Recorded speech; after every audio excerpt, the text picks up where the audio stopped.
Welcome, ladies and gentlemen, Rodeo Time, the podcast. We are in the Dale Warehouse, like a warehouse, but also like a house that has Delaware in it. Dale Warehouse, play on words. It's a ware home.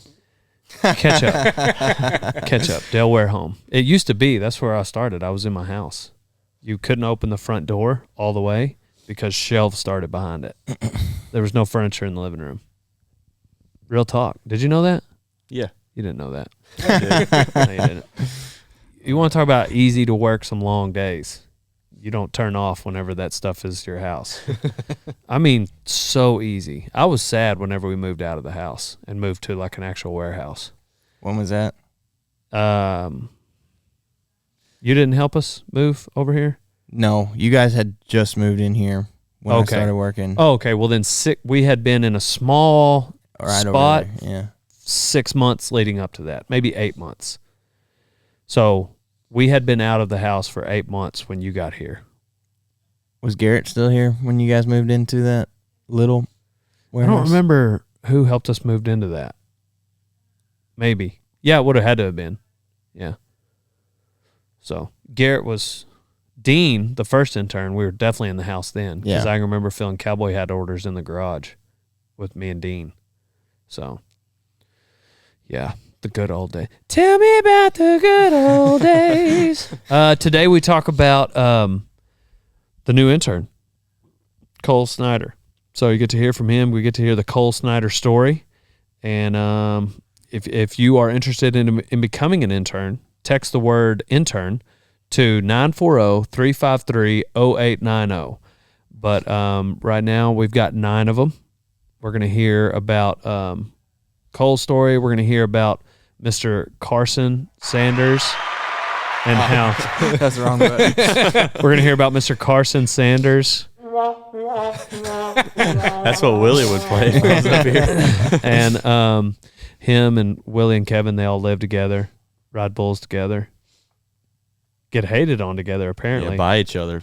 Behind By each other? backs. I was talking about your y'all's secret admirer, whatever. That was last hating on night. y'all. Yeah, getting attacked in the DMs. Yeah. It's tough being famous, huh? Big time YouTube star now. Big timer now. So, anyways, thanks for listening. Big shout out to our sponsors: American Hats, Rock and Roll Denim, Can-Am Side by Sides, and Total Feeds. So they keep us going here at Radiator Ranch. So check out dalebrisby.com and this podcast. Pow pow.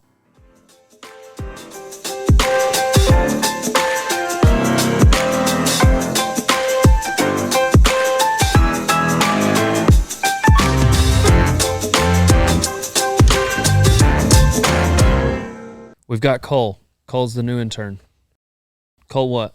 Snyder. Nice. And tell us the Cole Snyder story as you would like it to be said and heard by the citizens of Winnebago. Well, I mean, if it's a chance to talk about the less What are you working on, abbreviated Donnie? version. Donnie's working on the stuff.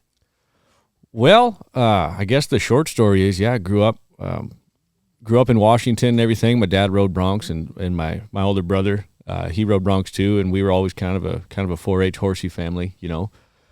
Those times, my aunt trained horses, so did my grandpa, and I just grew up. My dad never really believed in cable, so we just had a bunch of old VHSs, and a couple of those VHSs were the Roy Rogers show. I had like 4 episodes total, and I watched those front to back. I don't know how many times. I mean, just over and over again. And I always grew up thinking, I wanted to be Roy Rogers. I thought that was a job till I was about 13. And then I junior rodeoed some, and I was horrible at it. Wanted to be a bull rider, just didn't want to ride bulls, for a long time. And doing that, then I got to high school and wasn't really a lot of cowboys around. So I pretty much quit junior rodeoing, and I started wrestling, and I was pretty all in on that. Enumclaw High School, we won state a couple times, did pretty good there. And then high school gets over, I get elected the state president of the Washington FFA, so had to travel all around doing that, preaching vocational ag. Did y'all, how many schools a day? Usually just one a day, or one or two. and we did that. I don't know. I think there was 180 or something. Yeah. There was dang sure a lot in Washington. So went to doing chapter visits and everything, and then I went to a place in Lake Chelan run by this guy Rod Cool, and Rod Cool had a pretty awesome program. He'd have colts starting and stuff in his ag science, and he just said, like, "You look like a bareback rider." And I said, "Really?"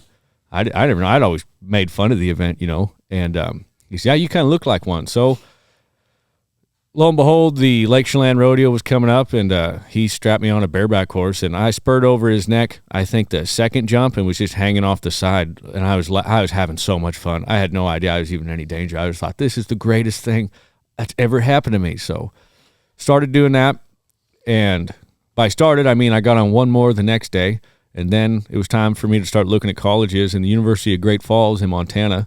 I originally went there to go wrestle.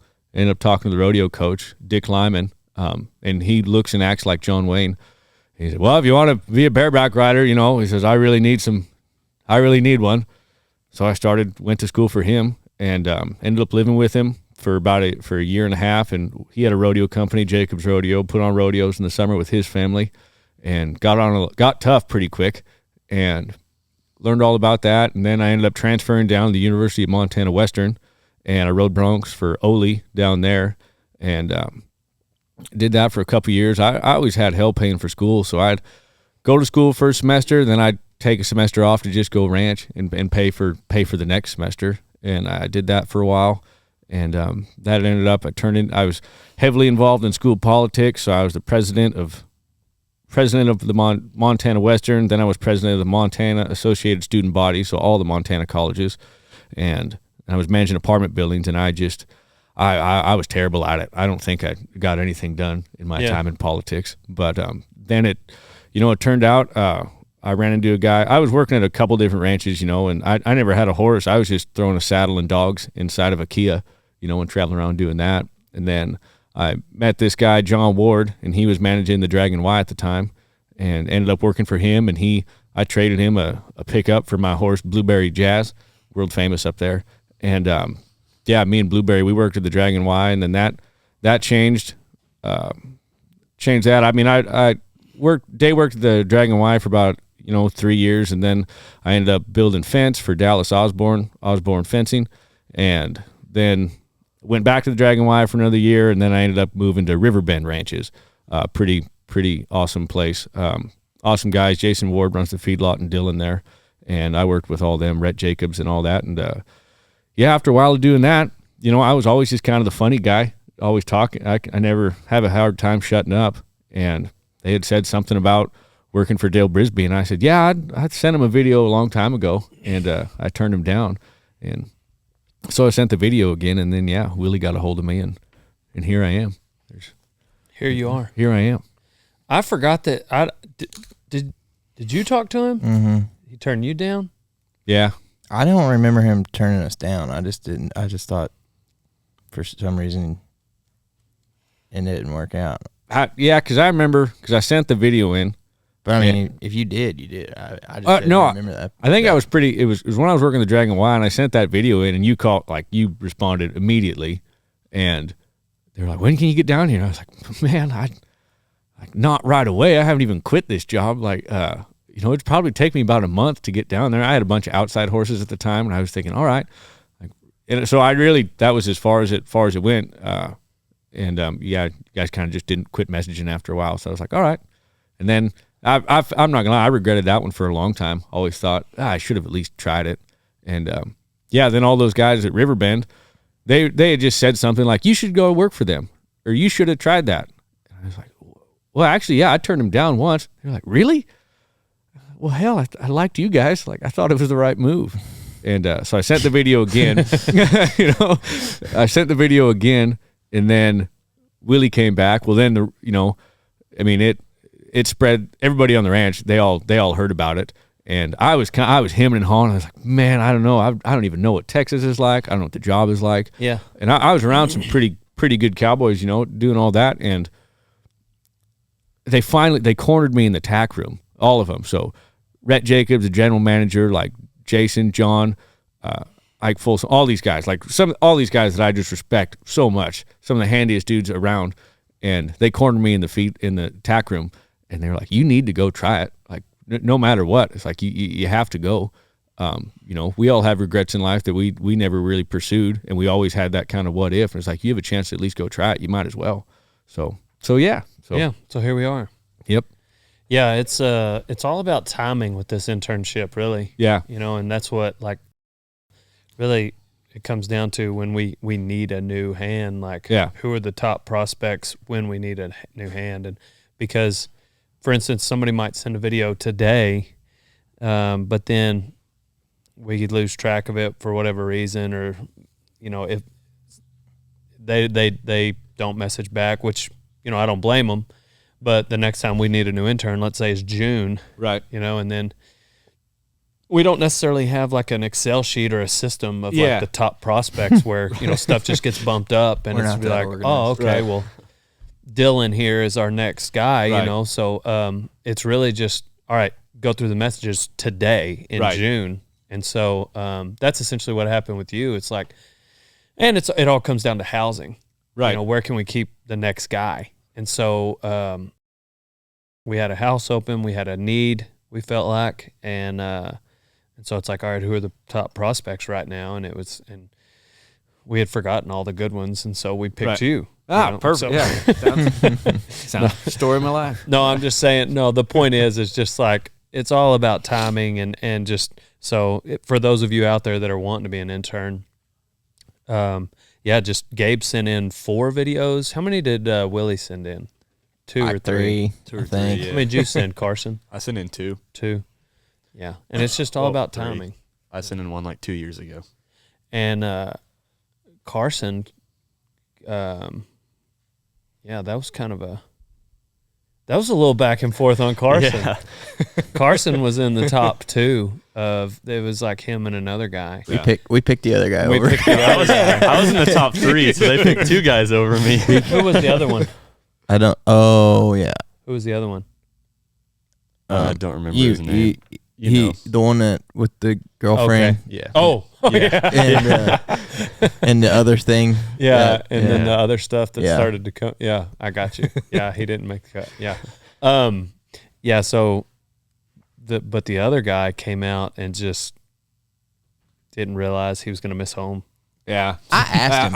I freaking asked him. I was like, have you ever been away from home before? No. But it's not going to be a problem. And I was like, yeah, right. Like, how do you know? You've never done it before, you know?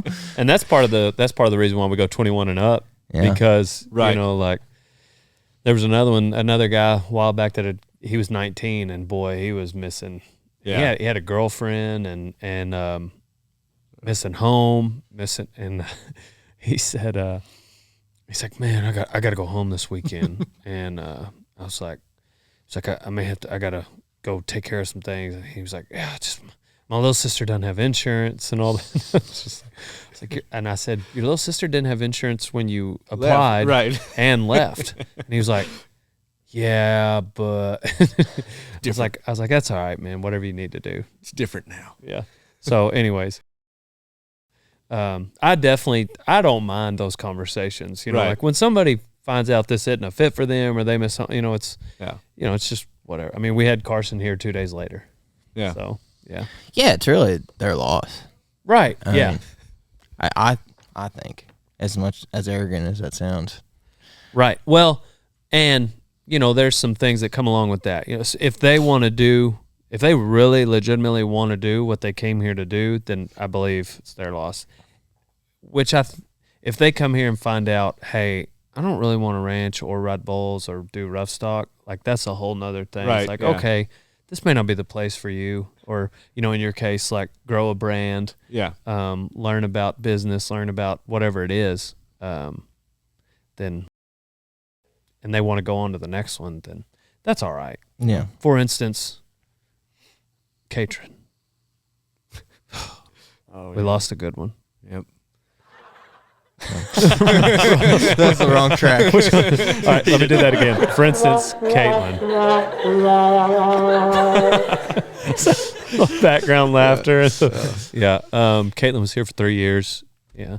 Outside of Lisa, now you're as outside of Lisa, you're the top dog. You've been here the longest. Time. Big Don. Yeah. Not because you got promoted, but because those other people left. Yeah. She went to go do full-time training Yep. on her own. She was my trainer for a while, Katrin Coward. So if you need a trainer, just holler at her. She does from a distance too. She'll send, program. She'll do programming and all that, and she'll even do. Does she do their diet? Does she help them work? I with think so. I think she's don't just know. starting to get into that. Yeah. Well, it would have been hard for her to do that when she was working here because Yeah. it was a full-time job, but now she's full-time that. I'm sure she'll help with that too. At what point did you figure out that like you were kind of like third and Willie told me straight up because I like kept trying to get back to y'all and see if I got it. yeah, He just kept ghosting me.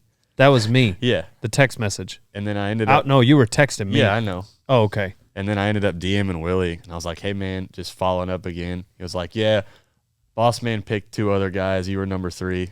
Stay in touch." Oh, he put it on me. yeah, Yeah, Willie is going to throw someone under the bus. He put it on me. yeah. It was all you. I can pull up the messages. Can we probably. talk about the fact that like I was Team Carson He was Team Carson. I didn't know that until right now. and Willie was less Team Carson? Oh yeah, that all came out on Friday. He told me that. I was less Team Carson. I know. Sorry, dude. Dude. Your video, it was just your video. Like, I like you in person. Yeah, but just me talking about myself. Your video just wasn't like as good as this other kid's. This other kid like poured No, his I heart get it. out, I get it. and he was Pulled the wool. Very over- sincere. Yes, pulled the wool over Donnie's eyes. This kid had me convinced. When he got here, we called him the People's Champ. I know Donnie's kind of bitter. That was his name. He was the Dude, People's Champ. it's like I am kind of bitter about it because it's like he lied. He was literally poured out how bad he wanted this, and it's just like, I think he himself didn't know. okay, maybe not. You know what I mean? I think Yeah. he was being sincere in the video. You might be right. And I think that he got here and changed his mind. It's family man. Yep, Family man. You know what I mean? that's all I'm gonna say. Essentially, that's why Garrett Kelly went home. Yeah, He was here for like 6 months, but he went home earlier than he wanted to be just because like he's like, hey, Nebraska's home, and I don't want to live nowhere else. And he's a family man, and now he's married and starting a family and in Nebraska, and that was cool. That it's okay if people need to leave here. That's okay. The only thing about him was it was like he was kind of leading us to believe he wanted to be here a long time, and then it wound up being 13 days. And so, anyways, I don't know. it was just kind of, but yeah, if somebody don't want to be here, that's all good. Worked for me. it did end up working out. Yeah. Sorry, I just thought you were just like, just a kid, like just a guy, which I was pretty much right about. Yeah. You are just. I'm just kind of. There's absolutely nothing special about you. Yeah. I'm Okay with I'm being just kidding. average. I'm just kidding. So, I'm pretty average myself. dude, yeah, Team Carson. I was Team Carson. No, not before that other guy though. You weren't Before what? Carson What's that over the about? other guy What's that about? with the girlfriend. Let's call. Okay, we'll just call him that other guy with the girlfriend. Yeah. I saw the reason why he was in front of Carson was like, and the short-term person was like, I had seen his video long before those two. Yeah. I had been a fan of that guy for like a month. Mm-hmm. So it wasn't necessarily like I liked him more than Carson. It was more like this guy's got to come here because he's just the timing of it. Oh, Yeah, the chronological priority. I didn't have anything against Carson. And there were a few things in the video that some people didn't like, but I was like, I don't see it. Hey, knowing me, I I don't think I spearheaded that attack. I'm not as Willie did. He told me about it. I'm not as quick to throw people under the bus. It's funny because I like think he enjoys throwing people under the the bus. trait that someone thought was a reason we shouldn't bring Carson is like the absolute opposite of what Carson actually is. Good Lord. I what don't do you know guys- what we're talking about there, but we'll talk about it later, I guess. We could talk about it now. If Let's you do want. what's it. the- Let's get this out on the I table don't right know. now. Okay, all right. Somebody thought you were a little big for your britches. That was Willie, wasn't it? To be honest, I cannot remember. I think it was a little bit Kevin too, because we were talking about. I don't it think when we Kevin were- was in there. No. Was it me? Also, Kevin doesn't I don't talk remember much, saying. so he wouldn't have said that. I don't remember saying that, but was it me? Okay. Willie told me about it. But then I was like, well, in his defense, this is a video where you have to talk about yourself. I mean, you essentially got to, which it is like, hey, why are you the man for the job? You know, and that's, or a woman. And so you got to send that video in. And I was like, I mean, essentially you got to do that. And it might be difficult for people to do that. Not to mention, Willie was making it awkward because he wasn't delivering my jokes very well. No. In the interview? In the interview. You can't give him a script because he'll butcher it. He'll butcher it. It was terrible when he called me. I think it's because he doesn't know how to read very well. I had some pretty funny jokes that were like, and I had written them on paper. We thought it was fun to have him interview, and it is, you know, but like the delivery was a little off. But there was the one that you had texted me afterwards. You're like, "Hey man, this was a joke, by the way." That was the one he butchered. Yeah. So anyways, but now you guys are best friends. Yep. So, and you're not full of yourself. That was what, you know, you're not. So we were right about that. Here's the thing. This is the thing. Hiring is guessing. Mm-hmm. Firing is knowing, but hiring is guessing. It's a guess. Like, it's just like videos that we put out. You know, we think that this one's going to do outstanding, and it's just like, and then this other one where we don't really have an opinion goes way up. You know what I mean? Mm-hmm. So sometimes you kind of know, though. it's like every one of William Clark Green's. If you guys are avid podcast listeners and you heard that podcast with Will Clark, even though the freaking audio cut out and we had to use the dang camera audio in it, he talked about like Rose Queen and all of his Ringling hits. Road. Ringling Road. Yeah. like they were songs and albums that They didn't want to even put Ringling Road on the album. The Right. band said, like, this is not going to do good. They weren't expecting those to be like hits, but they were. So same thing, you know, like Carson continues to surprise us. I'm a hit. That's what he's saying. You're a deep track. You're a B-side deep cut, man. I like you, Carson. I'm just playing with you. Yeah, so Cole is, and I wanted him, I was actually messaging you Yeah. on Rodeo Time, not Willie. I saw you, and, but I didn't want you to know that. And so I get in there every now and then in the DMs, and then you were texting me, not Willie, but did you know that? I didn't know. Yeah. No, yeah, I wasn't for sure. Yeah. That way, in case, like in case, you know, you weren't going to make it, I didn't want you to hate me. But I really don't. It's really, most of the time it's Willie. Actually, with you, I was ghosting you because I knew that you might still come. That doesn't make any sense. It was a test. I didn't want to tell you cannot be an intern. I was like, I wasn't going to say like, hey, we picked somebody else over you, because like I was trying to make it work in my mind. I didn't have a clear yes or no, so that's why I didn't give you an answer for like, what was it, a week, 2 weeks? 2 weeks. It was like 2 weeks, yeah. Yeah, because but. And then you guys called me at work, and you were like, you want to be the next intern? When can you be here? And I got super excited, and I was like, Monday. But it was Thursday. And I had nothing ready. Yeah. I think, anyway, yeah, so Cole, I'd met you at the high school finals when you were riding bareback horses, but I knew Cole's brother, Lane, was like one of the OG, I guess it would be an intern, but just worked for us. Yeah. Man, that's been a while back. Yeah, I remember that was a big, like, not to. That was 10 years ago. Yeah, easy. I remember when my brother came back, because when he left and everything, and man, he just told me all stories about you and Leroy, and I thought it was the coolest thing ever. I'd never seen my brother. Man, he looked cool. He looked handy, and it kind of changed my outlook on a lot of things. Like, I looked up to you guys, not to be that guy, but I looked up to you guys for a long time, not even knowing you. And then when the first Dale Brisby video came out, I was in college. And I remember I showed everybody. Like, it was I made sure everybody I saw, me and my roommate Victor Glenn Phillips Jr. III, he and I, yeah, that's his real name. we showed everybody, and I just remember the first one came out, and I remember the first T-shirt.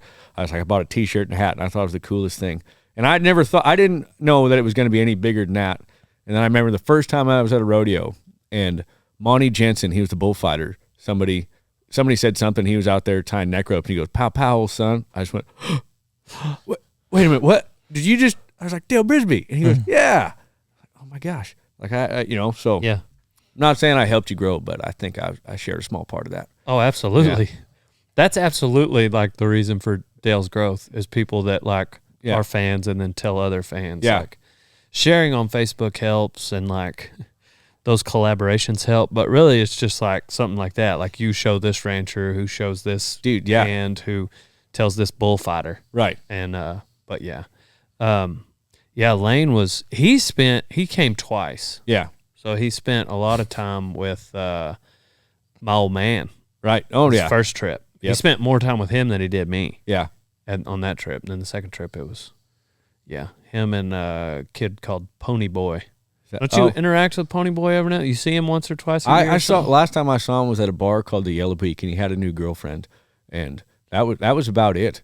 I haven't seen him. I thought he was. He was a ladies' man. He was. I have no idea how to this day. I mean, he's a good-looking guy. Sure, no homo, but but he's super quiet.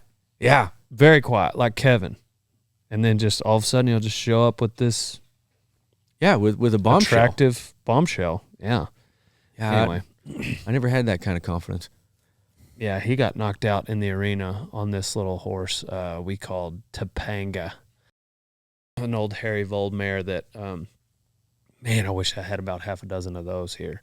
But, they put that video on Facebook. That was a long time ago. It was hilarious. I can't remember what he said. He had some line in there. We just repeated it all summer, like when he woke up, Yeah. But, he's got a saddle for sale. He texted me. Oh, I need to text him back. I can't remember what size it is. Anyway, so Lane, that was kind of the connection there. So when I saw your video, which your video was outstanding. Oh, thanks. So you would have got in with just the video, maybe. I don't know. I'm going to go with you riding your brother's coattails.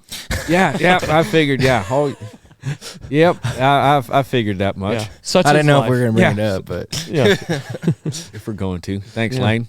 It was all a way, like maybe if we get cold down here, Lane will come. You're eventually. The third person, my sister included, to tell me that that's part of the master plan. No, but we've got a lot of interns now, 9 of them.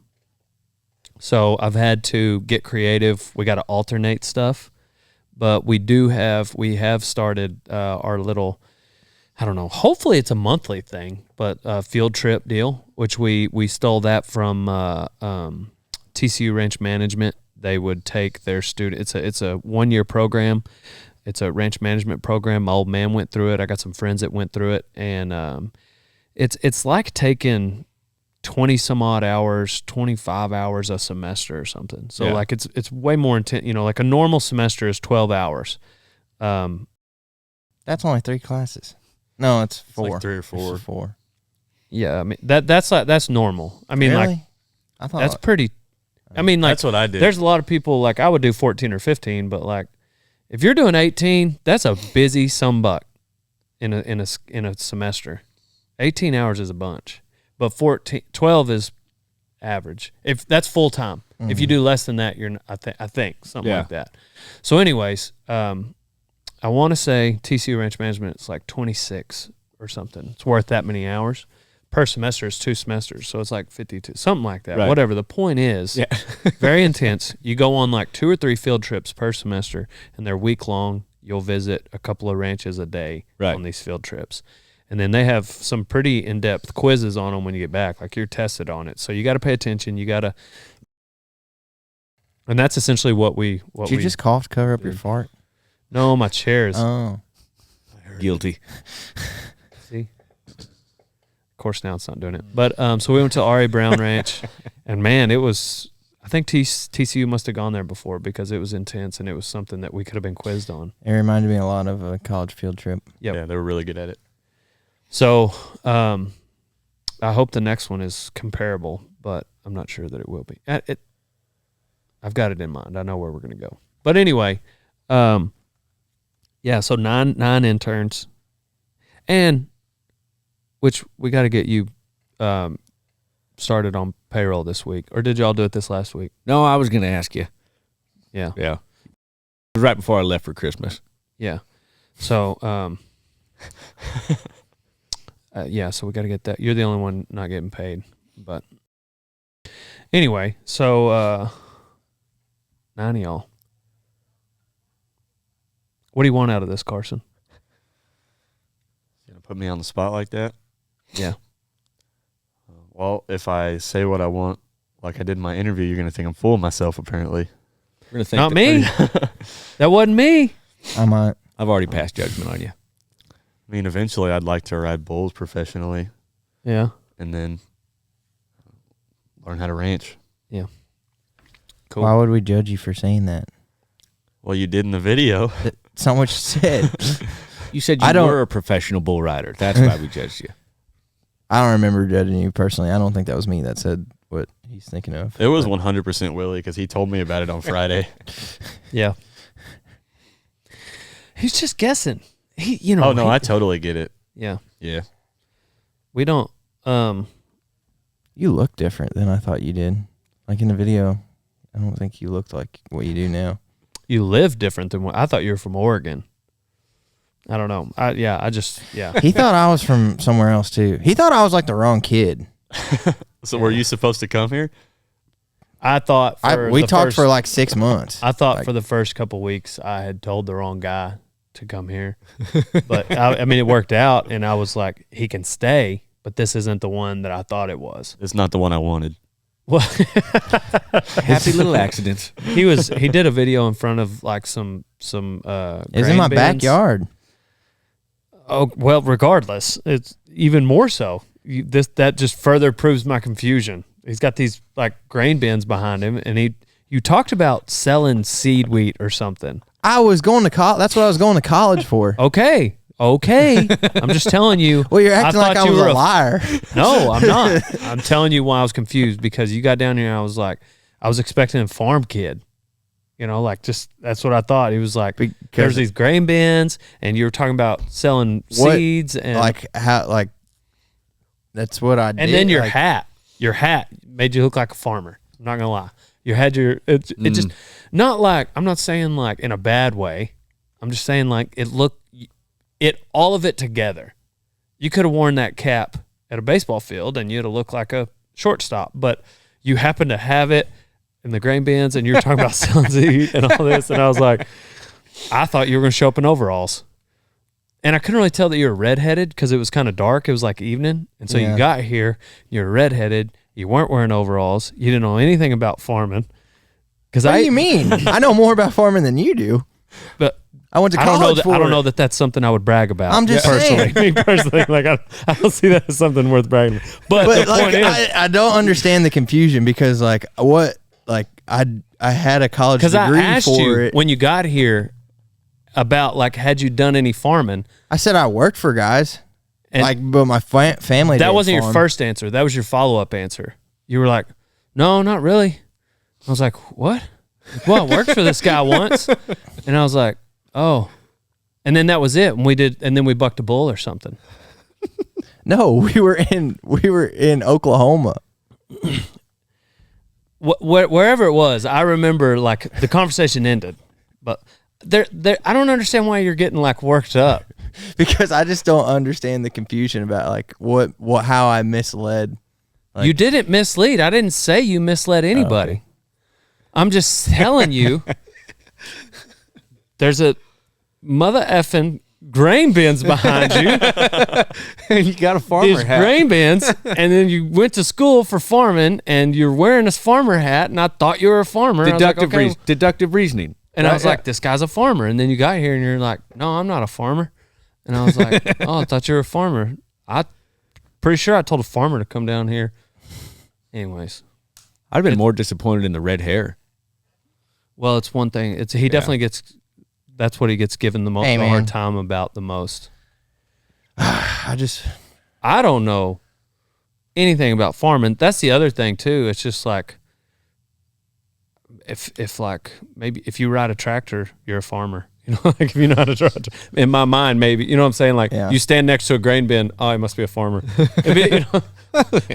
Not in a bad way, just like in my head, it'd be like, oh, he must be a farmer. He knows more about farming than I do.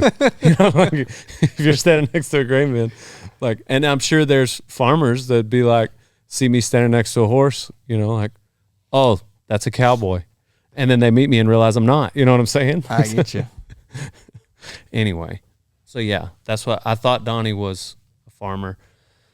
They thought you were stuck up, and we all thought Cole.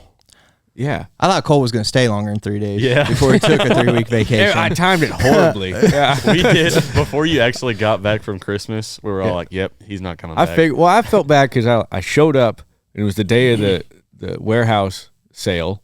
Like I hadn't met. I remember that morning and everything. I was up at like 5:30 or whatever. Like, all right, we'll be ready to ranch and everything. And I was just waiting outside for a little while. I was like, all right, I'm gonna go back inside the house. Feel bad texting him already. And then Dale texts me. He says, yeah, Joe's gonna come help you feed here in a little while. So I was expecting, well, like a Donnie looking character in overalls and everything, some guy named Joe to show up to feed. And it was Jordan. And so then we go feed and everything. And you had just got back from Vegas. And I remember you just came out and you were just, hey, man, what's up? All right. And we came down to the warehouse and it was just like a party. So I felt like I hadn't really earned anything. I'm introducing myself to people as the new intern. They're like, so what do you know around here? I'm like, absolutely nothing. Like, yeah, not at all. So, yeah. Then I left a couple days later for Christmas. So, keep them wanting. Yeah. Yeah, it was December 18th. Yeah. And they left for Christmas like 21st or something. Yeah. The 2nd maybe. Yeah. Yeah, we took some bets. I knew I was coming back. Well, I saw that I was convinced like he may not come back, and then I looked in the bunkhouse and saw what you had left. I was like, oh, Right. he'll probably come back. Yeah. And then you texted me and it was like, you're like, hey, I land in 2 hours. And I was like, oh, he is coming back. Now we need to find him a ride. Yeah. Well, I would have come back sooner, but trying to get back, I went and saw my family in Montana. Then I was headed to Idaho, went and saw my family in Washington, then headed back to Montana, and the pass was open for like 2 hours. And me and the girl were like, all right, we're going to go. And then we checked it again just before we left, and it said pass is closed due to a hazardous material situation. And apparently an SUV had crashed into a semi carrying sulfuric acid, and it was dangling over the Cle Elum River. So we were like, well, first of all, that's awesome because it's a great story, origin story for the abominable snowman. But it's like we're stuck here for at least another day. So yeah, plans got changed. Is she coming down any? Yeah, she's going to. She might try next month or something. We'll play it by ear. Haven't really gotten paid yet, so that kind of, figures out when I can get a plane ticket and everything. I didn't know. Well, you weren't here. You've only worked like 6 days. That's what I mean. Yeah, so barely. I worked. Hey, it was a party. I've been on vacation for 2 weeks, but I'd like to get that check if I can. So Christmas bonuses. And like the first day I ended up playing guitar for a while. Then we didn't work Sunday, and I really worked for 2 days, and it was like, all right. And people asked me like, how was it? I'm like, I honestly have no idea. And you asked me, I felt bad. You would ask me, is it what you expected? And I my honest answer was, I didn't really come down here with any expectations. Like not in a condescending type of way, but just I had no idea what to expect. I watched the videos on interns and everything, but I just didn't know. So it was kind of, yeah. Here we are. Yep. Here we are. Cole Snyder, everyone. So The Cole Snyder on Instagram.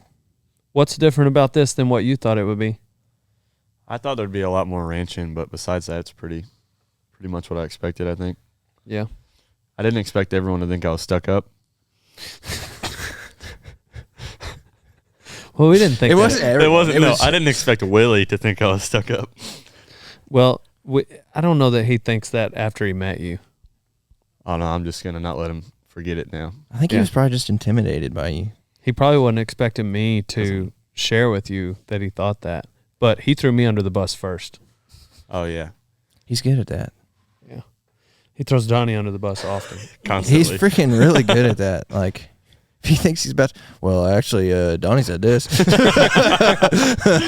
So,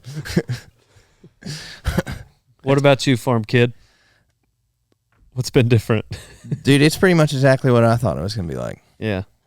It's changed a lot since when you started to now, hasn't it? Yeah.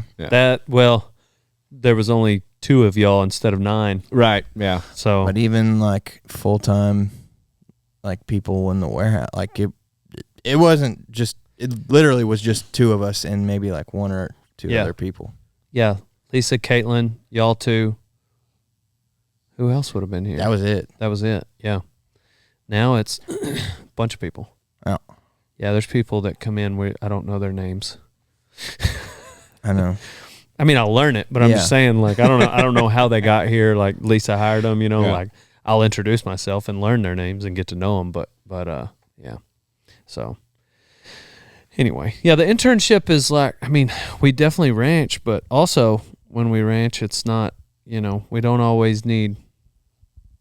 It's light to moderate. Sometimes it's light to moderate. So. Dude, so that's the first day I was here.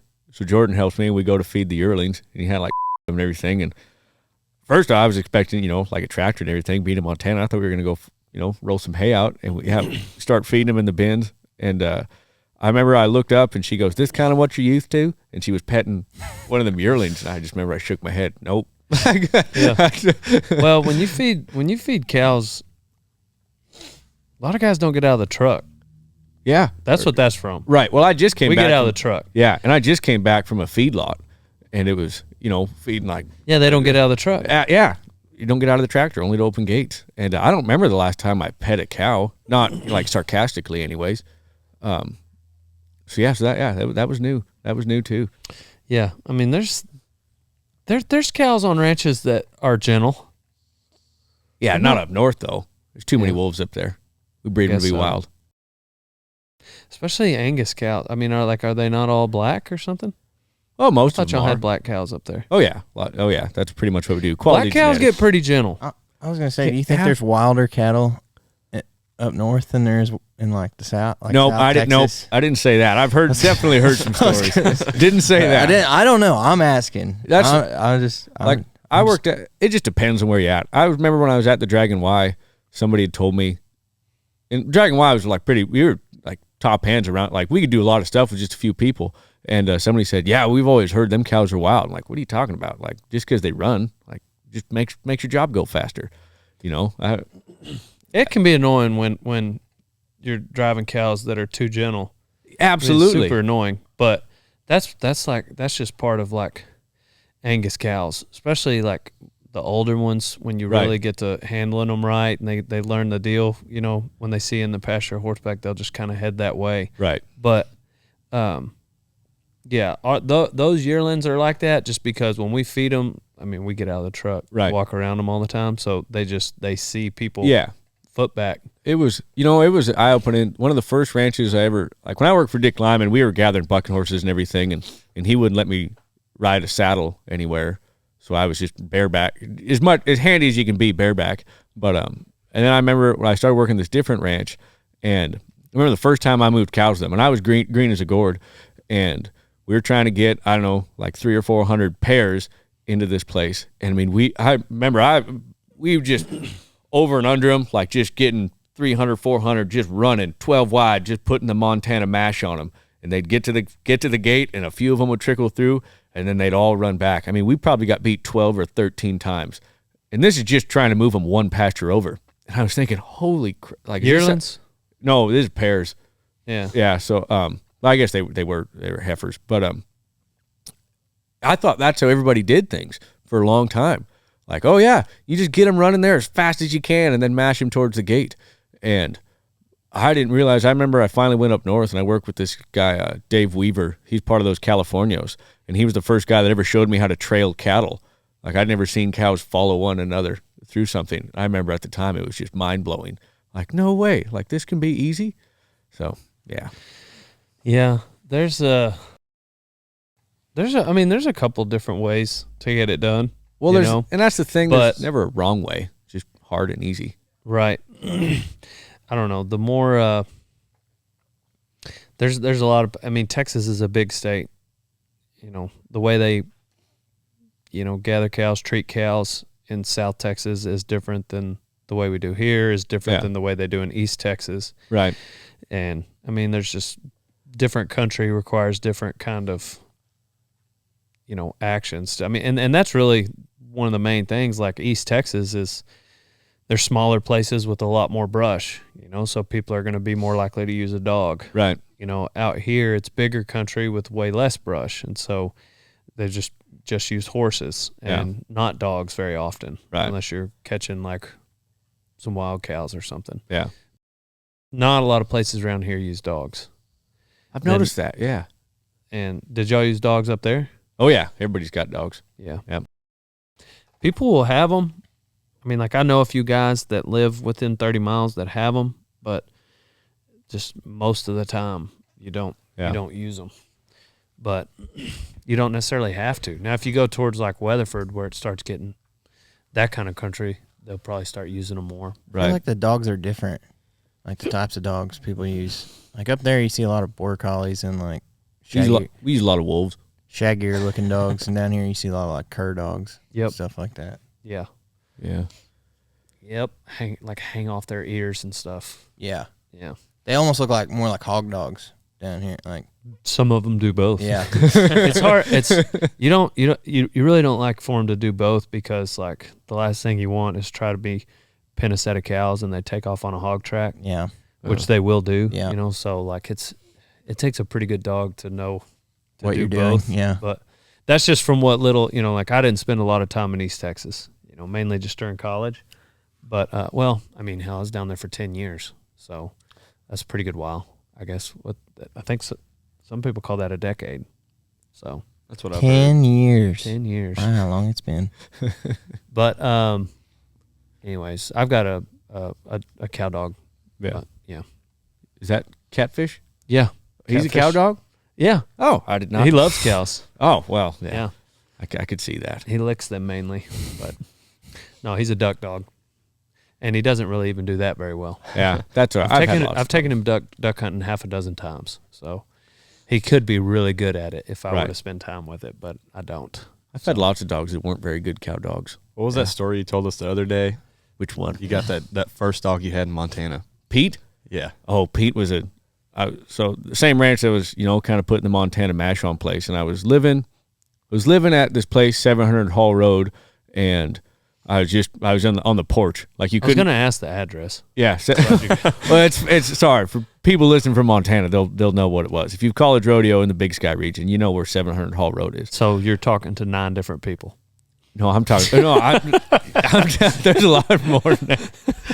But anyway, if you College Rodeoed in this region of Montana, you did the 4 schools over there. Oh yeah. If you went to the Dillon College Rodeo, then you know where 700 Hall Road is. That's where the safety meetings were held. That's where everybody went. Because I remember, it's a longer story. We'll save that for another podcast. But anyhow, okay. Hall Road, living on the porch, and there's a stove out there, but you have to walk through my room basically to get into the house. And I was living with my friend Dougie Hall, and Dougie Hall, Blackfeet, he loves making fires. Bronc rider? Yep. Really? He's got his own deal. Mm-hmm. Hey, Dougie. He's got his own deal now, but he would just stoke that fire up until it was like red hot.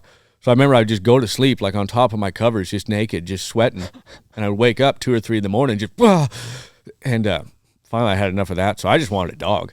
And I asked the ranch manager, and he goes, I got one. What? Wait. What does any of that have to do with the dog? I just wanted something else, like kind of regulate my heat temperature. What? Yeah, I wanted a dog.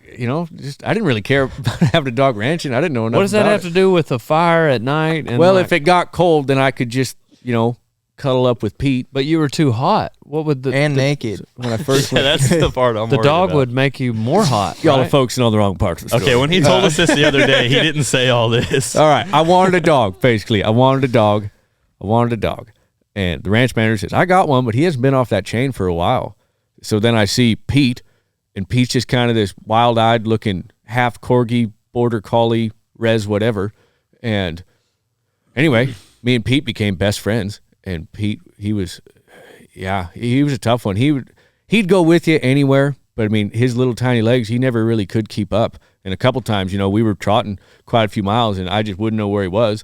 And we'd finally get stuff coming back towards the gate, and that's when Pete would show up and be like, "Don't worry, guys, I won't let him through here." But anyhow, I just thought he was lazy.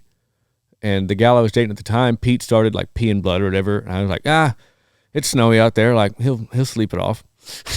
She took him to the vet, and I was angry because I didn't have that much money.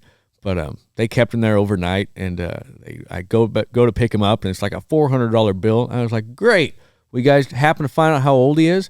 They go, "Well, judging by his dental records, he's easy, 12 or 13. I went, "Whoa." I just thought he was lazy this whole time. Sorry, buddy. You go ahead and sleep. But yeah, Pete was a good dog. Dang. Go through a lot of them. Yeah, was a good dog. We've since lost Pete. Yep, Pete's up. Pete's gathering. He's messing stuff up in the pastures in the sky now. Messing up. Messing up gathers. He was never good for much, but he saved me a couple times. Yeah. I got some questions here. Oh. Not necessarily for you. Oh, okay. Don't be too excited. You looked at me when you said that. No, I was looking down. Do you drink alcohol? If not, why? That one could be for you. Oh, okay. Yes. Okay. I don't because I want my teeth to stay clean. I thought that was a good answer. Yeah. I And just wanted to use that picture. an ironic picture. I always thought that picture was funny, though. Yeah. I think it's To be honest. Is 28 too old to get started in rodeo? I said no. What do you guys think? Depends if you want to. Yeah. Age is a number. If you have to ask that question, With anything, you have to have realistic expectations. Yeah. it's not old enough to. It's not too old to try it. No. Right. What's your favorite Bible verse? You. There's the one, something about somebody wrestling with an angel or something. I can't remember which one it is. I'll just go John 3:16. What's your worst injury? Probably the most recent one. I broke my wrist and all my metacarpals and tore a tendon off my pinky. 4th of July. What about you, Carson? My worst injury? Yeah. I haven't really gotten hurt that bad. What about your worst injury riding bulls? How about that hickey on your neck, buddy? Yeah. I got wadded up on Sunday at a practice pen. Where'd y'all go? Where was that? It was outside of Stephenville. I don't remember the town, but I wanted to get on one more, and the guy was like, "You done?" And I was like, "Oh, I'll get on one more." And he said, "What do you want?" I was like, "I'll just take a jump kicker, like something easy." He's like, "All right, I'll get you a jump kicker in here." And he got him in there, and he was like, "This one's a jump kicker. Like, he'll get out there and just find him a spot, but he likes to play, so you better get up fast." And I was like, "Okay." So I went to get up, and like I fell off in front of him, so I caught his attention, and he's like looking at me, and then I tried to get up on all fours, and then he Dude, tell the full story. Y'all didn't have any bullfighters there? Yeah, so there's no bullfighters there at the time. So these two like high school kids who were there to ride bulls got in and were like, they were doing a really good job trying to get them off of me, but they're not bullfighters. Yeah. And then he ended up like hitting me all the way across the arena, and then picked me up. And your first hooking. yeah, Let's talk about your ivory enema. yeah. You didn't say how he threw you across the arena. I didn't know how to say it. Yeah. The most interesting way is how. That's how he did it. The most interesting way. Oh, boy. Yeah, big time. It was awesome. Luckily, if he wasn't tipped, it would have been a bad deal. I thought it was hilarious. I mean, I knew you were all right. Oh yeah, and he kind of was playing, like he wasn't like over me, like trying to get at me, but he wasn't letting me up. And then as soon as I get out and I like catch my breath and everything, 3 bullfighters walk up. They're like, "Oh, what's up, guys? We're here to fight some bulls." Yeah. Thanks for nothing. Sick. What's your worst injury, Donnie? I think I cracked a few ribs in my sternum maybe when that horse turned over on me, but like no solid evidence of that. Yeah. Never went to the doctor. I had a couple back surgeries, but probably that one was that took me out for 2 years, but the collarbone one has just kept coming back. So Just nagging. Who's your favorite country singer? We'd have to have a whole new podcast on that one. No, Yeah, Just right now, who are you listening to most? Who I listen to? Man, I'd have to look at it. You know what? I'll just Conway Twitty. Conway Twitty. There's nothing wrong with Conway. That's great, but I don't know. Yeah, some of them older songs, they were different times. Hello, darling. Yeah, he's a I little see creepy. You ever listen? In a long time, Dude, just write down the lyrics to a Conway Twitty song and talk them, and like just read them out loud. It's creepy as all get out. Yeah. Anyway. Well, Who's yours? Yeah. we'd have to do a whole nother podcast. Oh, For me. Well, I put up in the.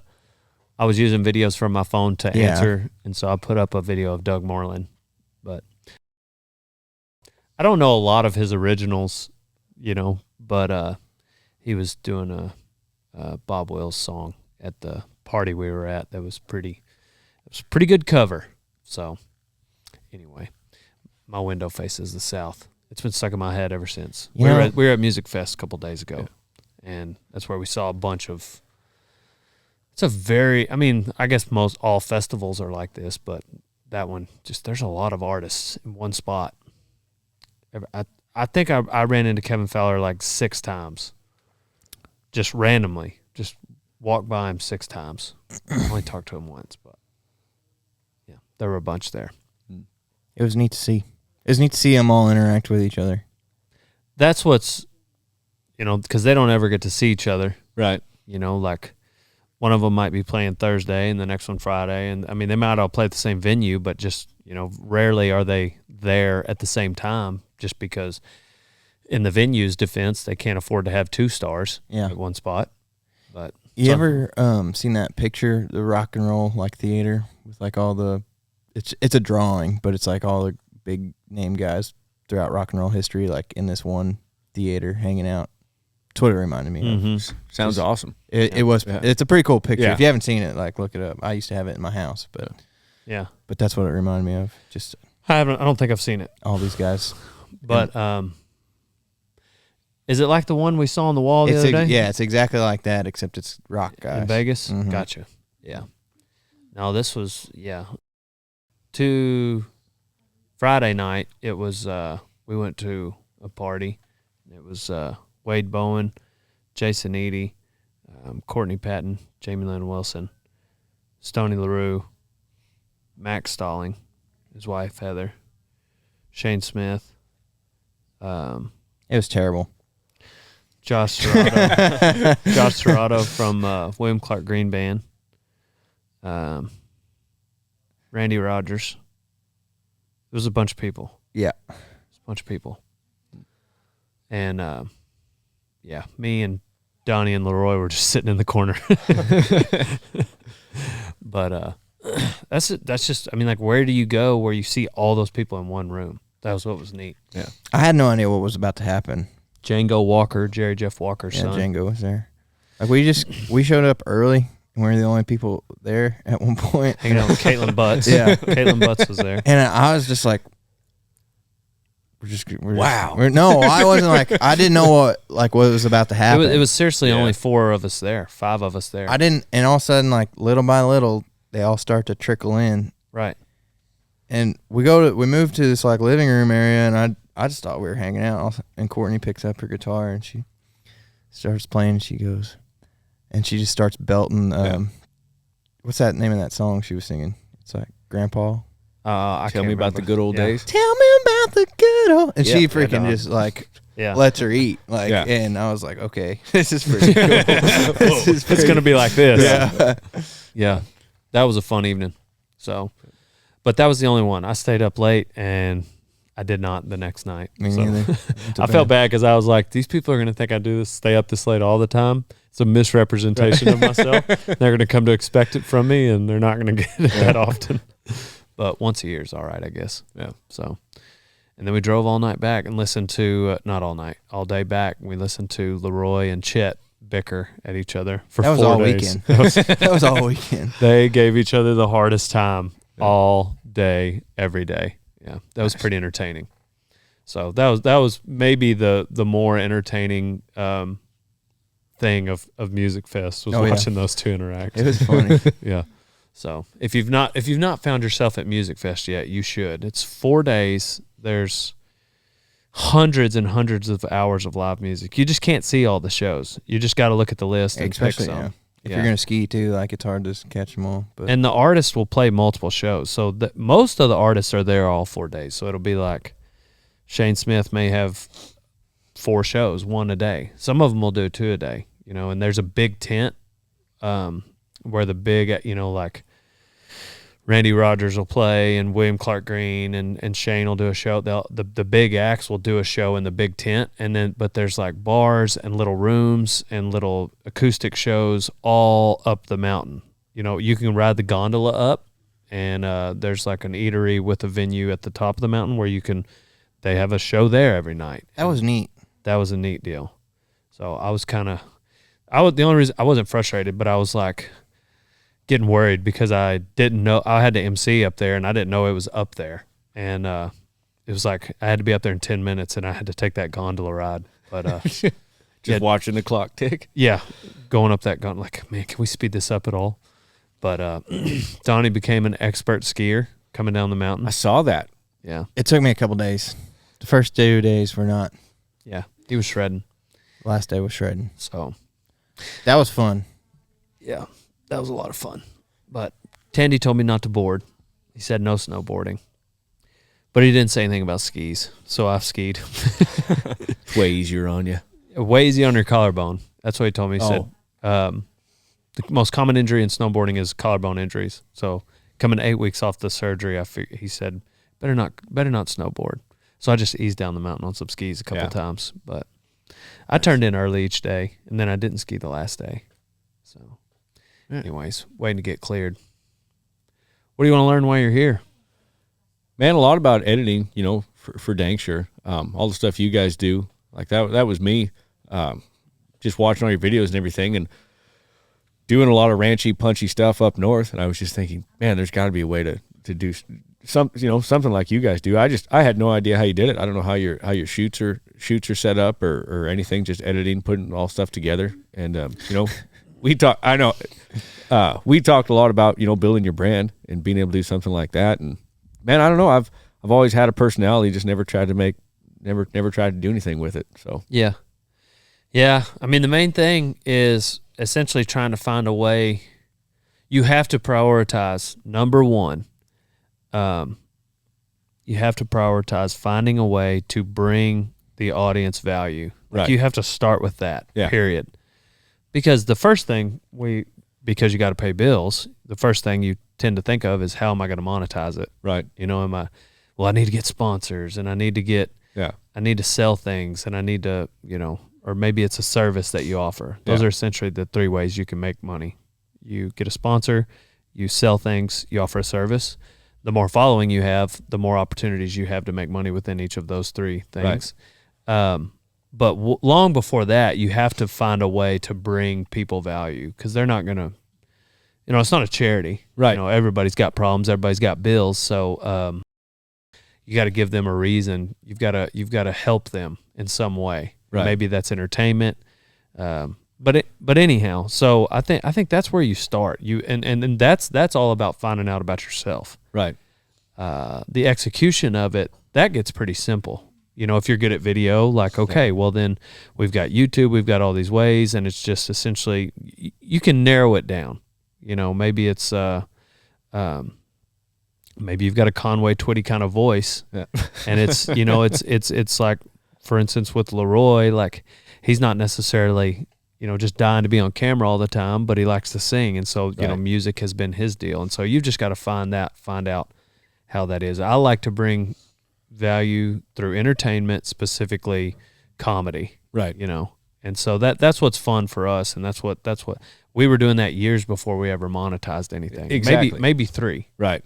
3 or 4. I didn't even know how. Yeah. Didn't cross my mind. Mm-hmm. We just enjoyed making those videos.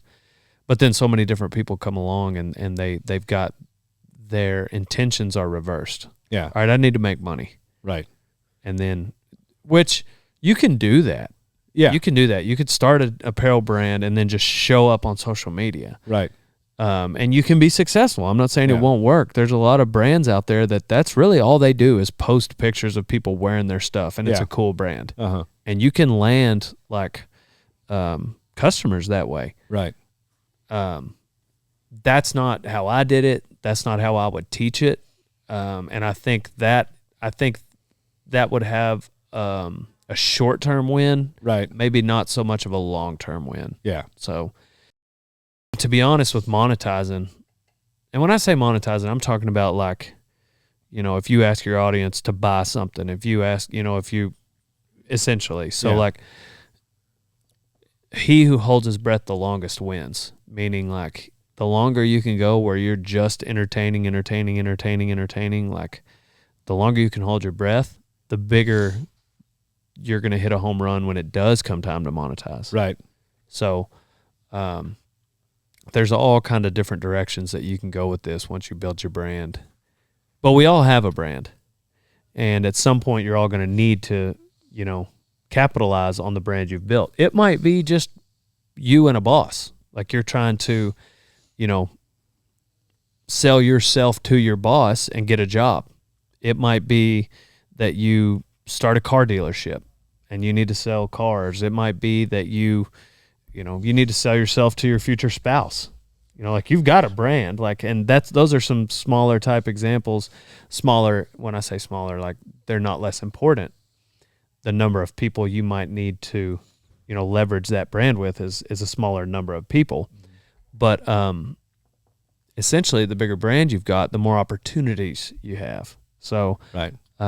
That's something that while people are here, I think it's great for people to grow their brand here. So, for instance, why it'd be wise if any of you guys wanted to start a YouTube channel. Right. So, ideally, while you're working for me, you're working on my YouTube channel, since I am going to be paying you. So, but there's not a ton to do every evening in Winnebago. So, how you choose to spend that time is up to you. So, anyway, that's my 2 cents. Yeah. So I definitely think I have some insight. But the main thing is kind of figuring out and getting real self-aware and looking in on how you are going to bring that value, how you're going to act, how you're going to, you got to be yourself. Right. That's when you're going to be the most authentic and genuine, and you're going to be the received. People can see through stuff that when you're trying to be somebody else. But and you never know, it might change. Yeah. It might evolve into something. I hate using that word, but it might evolve into something different. Yeah. And one analogy I use all the time that somebody told me is like it's like pouring water on a table, and you just kind of see where it goes. Right. And you follow it. So that's what this would be like. It's like, but essentially, number one is just start. Yeah. Just start. So. The way I was always trying to be authentic, be an authentic version of yourself. I was in the FFA for a long time, and in college politics was the same deal, where it was like I was always talking to people where I was talking about stuff that I didn't really know anything about.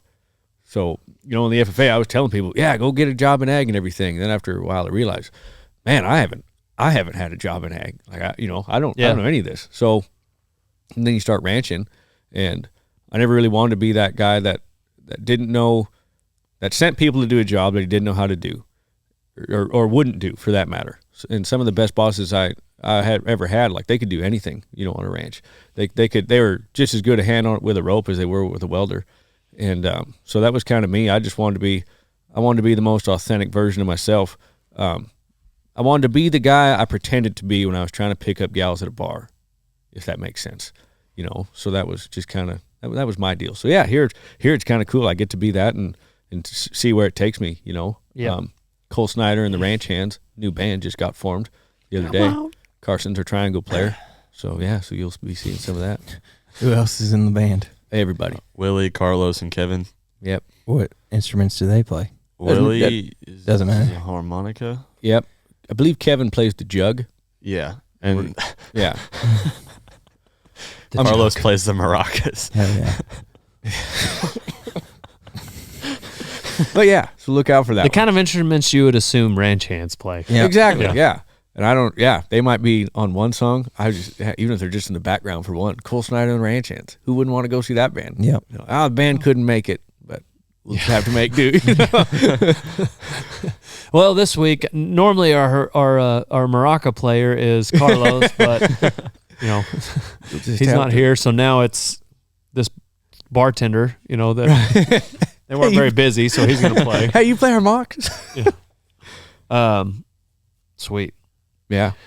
So no desire to get back into rodeo, or at least not right now. Well, I dang sure do. I don't think I've got that itch still. I wanted to get healthy first. It was a dangler of a wrist, and it happened right when I was riding as good as I ever have. That's course. About when it does happen. Yep. And I just got on this colt, and I got on an awesome horse the night before, and I ended up winning this place and just making it look easy. And I was thinking, thank gosh, I'm right where I'm supposed to be, And then I get on this horse and. Yeah, she fell over, and my hand was still in the rig, and I finally pop out. I remember I lifted my hand up, and my wrist was just dangling. And I was immediately just apologizing to everybody. Like, I'm real sorry, everybody. Like, I rode good yesterday. Like, I hope you don't think this happens all the time. Like, yeah.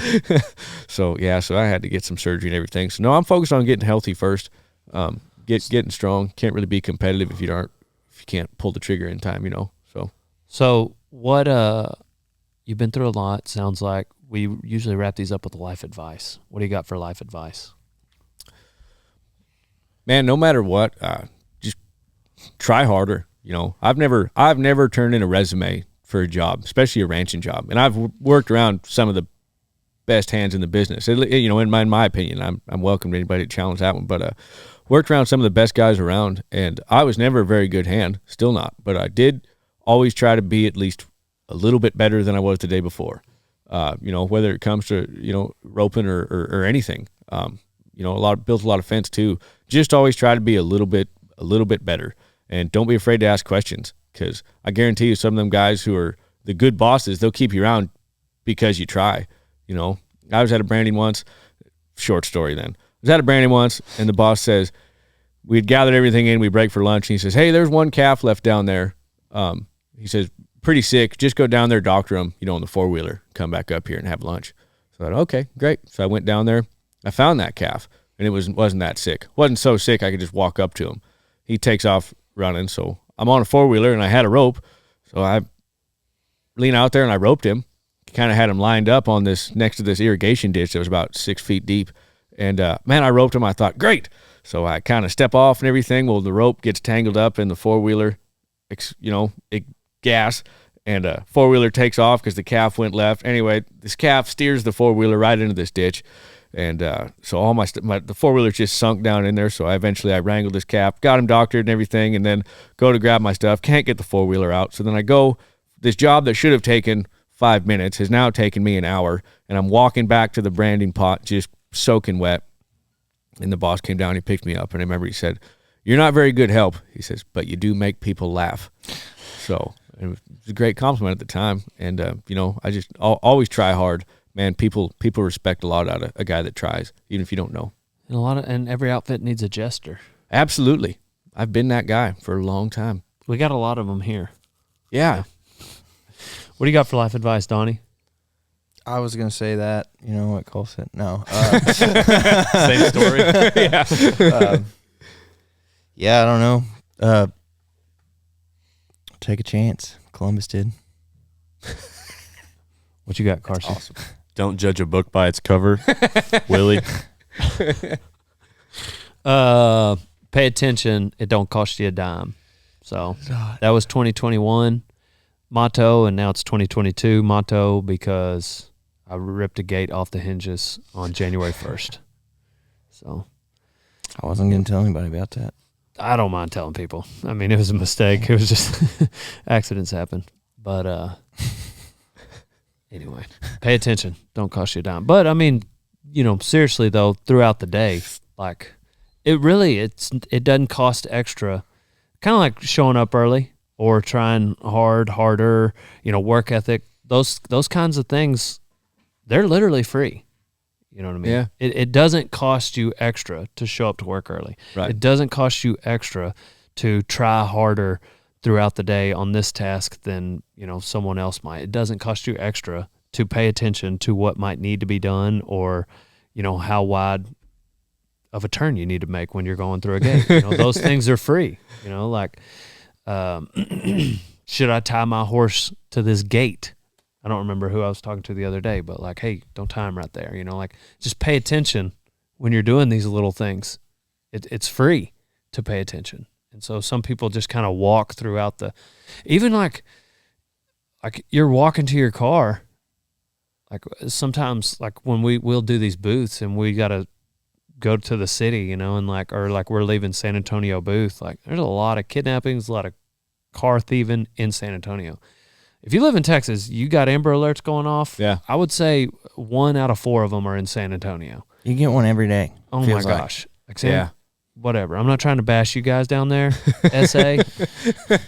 SA short for San Antonio. Easy. Yeah. Short for San Antonio. The big SA. I'm not trying to bash y'all. But the point is, it's like we leave the booth, like, hey, I'll do my texting when I'm at the house tonight, like I'm literally, you pay attention. Like, is there a car running around here, that with the lights off? Is there somebody walking up? Is there somebody, like that kind of stuff is free, and people just don't do it.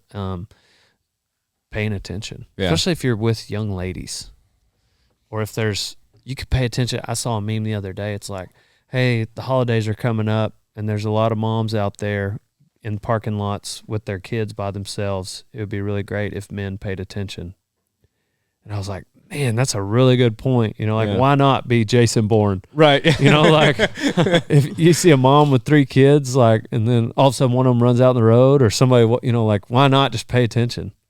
And anyways, I'm getting really deep, but that means a lot to me, that pay attention don't cost you a dime. Like, you never know what might be happening around you. Right. People are in their phones a lot, or just in a daze, like, like not even so much in their phones, but just not.